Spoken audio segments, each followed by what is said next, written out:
Liam Stocker, the trade with Adelaide, and we were lucky enough to get behind the scenes of the footy club, which was great to watch on draft night, the machinations of the deal.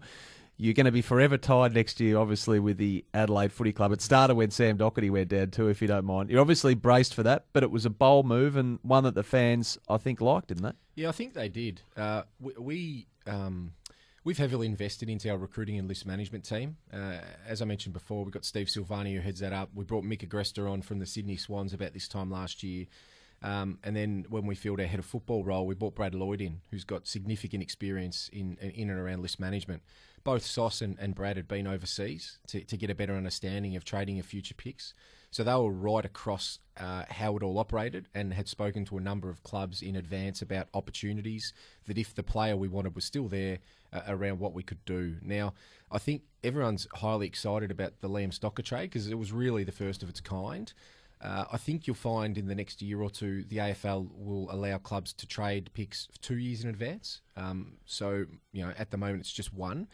What I think you'll find is this will become commonplace. And whilst this trade was the first, much the same as there would have been a first Friday night game at some point, this will be talked about for a while. And then next year, when it gets bundled in with a whole heap of other future trades, it'll sort of be forgotten. Loved it. So from our perspective, we like to think that, by virtue of the fact we've got some experience in that area, we've been ahead of the game. We had Liam rated really highly, and as you saw from the footage, when he was available, we moved heaven and earth to get that pick and to get our player. Now, Cain, you were at the Tigers for a number of years and largely solely responsible, heavily responsible for taking their membership from about around 35k to where they are sort of at the moment in the last few years. I imagine that'd be high on the agenda at Carlton as well. Yeah, it is high on the agenda. Look at Richmond. I played my small part in a great team in that area, and they deserve a lot of credit for what they've been able to do. And when Brendan Gale got there, he mandated very quickly that they were going to put the member at the centre of that club, and they're reaping the rewards of that right now. And it is a good case study for Carlton. And in actual fact, Carlton's supporter base, and this is based on AFL data, is actually about 25% bigger than Richmond's. Wow. So that again just highlights what a great job Richmond have been able to do, but it highlights the massive opportunity available to Carlton. Yep. Why haven't they signed up historically Carlton members or supporters? Look, I think there's a whole range of reasons. Most of them are our issues at a club level, and we're setting about fixing them. I'd like to think some of the things you've seen in the last month or two around access to our players, around access, you got draft night, about our speed of getting content up onto our sites, I think there's been a significant improvement, and that all lends itself to growing a stronger engagement and connection with your supporters. And they're not all going to run out right now and want to join. The trick is to get them as engaged as possible, and then when you get your little waves to surf, generally they revolve around performance, you're in a position to be able to capitalise from a membership perspective. So what we're really doing is building a really strong team behind the scenes. We've built our membership team a designated call centre now, where we've taken them out of the office environment and built them a separate area. And Daniel Geese, who heads that team up, is doing a great job in bringing in a team of really highly qualified, excitable sales staff to actually help us build that membership, because the realities and the financial realities of football, if you want to look at the contrast of Richmond and Carlton, Richmond with 100,000 members, if your average member nets you $100, they'll start this year $4.5 million ahead of Carlton just by virtue of their membership huge, base.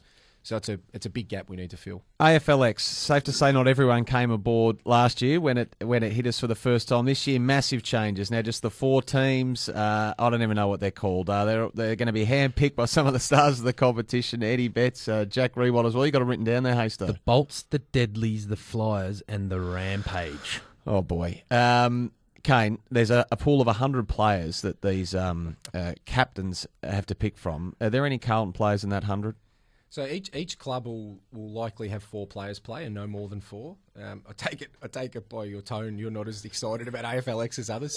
Well, so I think it's safe to say we're one major injury away from this being scrapped forever, surely. Yeah. I mean, but you tell me off air that the Blue Boys are pretty keen. Yeah, the ones I've spoken to are, and I think the majority of talented players across the AFL, having spoken to a few of my counterparts at other clubs, are actually excited about this. It's one night. It's not a long game. It's the opportunity to play with the best of the best. And if you contrast it to, say, the State of Origin in the NRL or even the NBA All-Stars, I think it's an opportunity for the AFL to do something a little bit differently.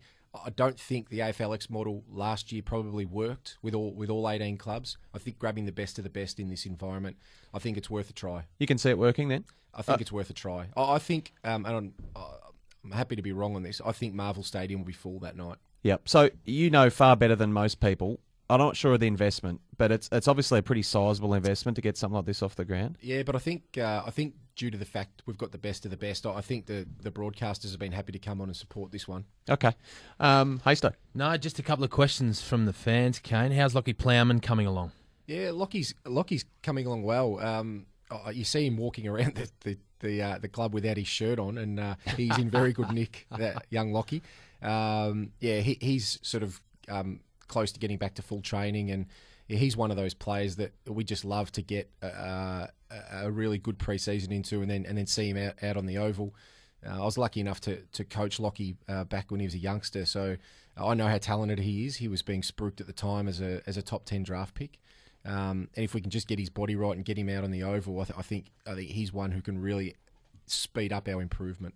Another one from out there, Cain. Andy Mars, the runner for the Blues AFLW team. Now, we know in this space he can take a while to get his message across and get his question out on air. Is he going to be able to get the message out efficiently on the field? Well, I think he's a marathon runner, isn't he? He's fit. He likes to refer to himself as a marathon runner, so there'll be no problems with him covering the ground. Absolutely not. No, he has done a marathon. We just wonder, sometimes the questions can be a marathon. Can he get that? Can he get the message out there quickly to the players? Well, he'll be very well educated by half the coach, who works in media himself, so hopefully he can nail those messages. But look, I know the girls have been really excited to have him around, and a couple of times I've come in on the Saturday mornings, and he's got Em, his wife, and the girls there all dressed up in their Carlton gear. So I think it's fair to say he's loving it.